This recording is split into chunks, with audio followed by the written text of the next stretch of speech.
સુરત શહેરના સચિન જીઆઈડીસી વિસ્તારમાં ભગવાન રામની ભવ્ય શોભાયાત્રા યોજાઈ। શોભાયાત્રામાં મોટી સંખ્યામાં શ્રદ્ધાળુઓ ઉમટ્યા। ભગવાન રામના દર્શન કરીને ધાર્મિક ઉલ્લાસ સાથે જયઘોષ કર્યો। આયોજકે જણાવ્યું કે શાંતિ અને સુવ્યવસ્થિત રીતે શોભાયાત્રા સંપન્ન થાય તે માટે જરૂરી વ્યવસ્થા કરવામાં આવી હતી। પોલીસ વહીવટી તંત્ર દ્વારા ટ્રાફિક વ્યવસ્થા પણ સુદૃઢ બનાવવામાં આવી હતી, જેથી લોકોને કોઈ અસુવિધા ન થાય। શોભાયાત્રા દરમિયાન ભક્તોમાં ભારે ઉત્સાહ જોવા મળ્યો હતો। શોભાયાત્રા સમાપન થયા બાદ સ્થાનિકોએ વ્યવસ્થાપન માટે વહીવટી તંત્રનો આભાર માન્યો હતો।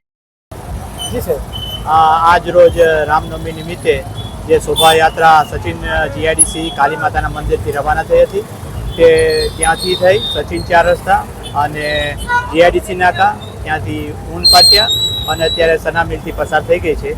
આગળ છે કે આ જે શોભાયાત્રા છે તે રેલવે સ્ટેશન ભેગી થશે અને ત્યાંથી મોટી રેલી સ્વરૂપે નીકળનાર છે।